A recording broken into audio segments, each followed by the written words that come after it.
ঘুমাই না। খোদার কসম আমার এই আওয়াজ গোটা দুনিয়ার কোনায় কোনায় যেখানে বাঙালি আছে আল্লাহ আমার আওয়াজ পৌঁছে দিয়েছে। শোনো জুয়ারের মুসলমান, এটা আমার মায়ের দোয়া।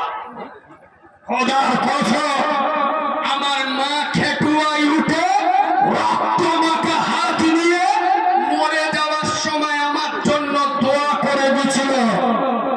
ওই জন্য আমার মায়ের দোয়া আমার উপরে আছে। কত মাল আমার পিছনে লেগেছে মুনাফিকের বাচ্চারা, এক আওয়াজে আমার সাথে টিকতে পারেনি। কারণ আমার মা মৃত্যুর প্ল্যাটফর্মে দাঁড়িয়ে আমার জন্য দোয়া করে গেছিল।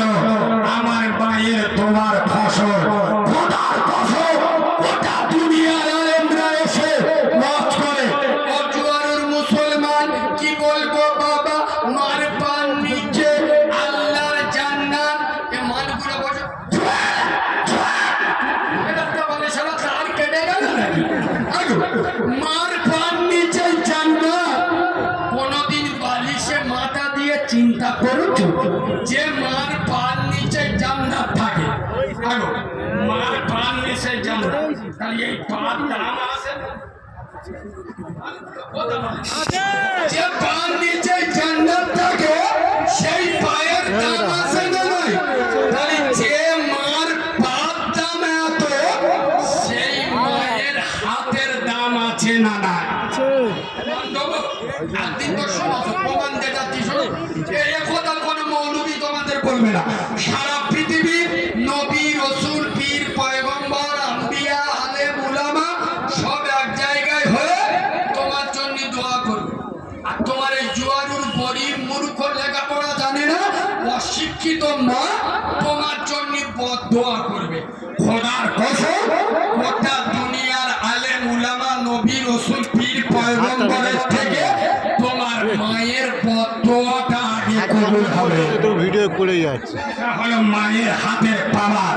যুব সমাজ, তোদের যাদের মা বেঁচে আছে, খোদার কসম রসুল বলে যাচ্ছে বাপ হলো জিন্দা কাবা, মা হলো মদিনা। পায়ে ধরে বলে যাচ্ছি পাম মাত্র আলেমে। আমি কালিমুল্লাহ জানি না এখানে কার মা দুনিয়া ছেড়ে চলে গেছে, কার মা কবরে শুয়ে আছে। আগামী বছর এই নবীর মহাব্বতের জলসাটা হবে। বছর পরে এতগুলো লোকের ভিতরে আমি ৫,০০০ চাইব না। আজ কোন সোনার তরুণ, সোনার যুবক, সোনার নওজোয়ান আল্লাহ যদি বাঁচিয়ে রাখে, ইনশাআল্লাহ ১ বছর পরে মাত্র ২,০০০ টাকা কালিমুল্লাহ ভাই আল্লাহ যদি আমার বাঁচিয়ে রাখে, ইনশাআল্লাহ আগামী বছর এই নবীর প্রেমের জলসায় আমি ২,০০০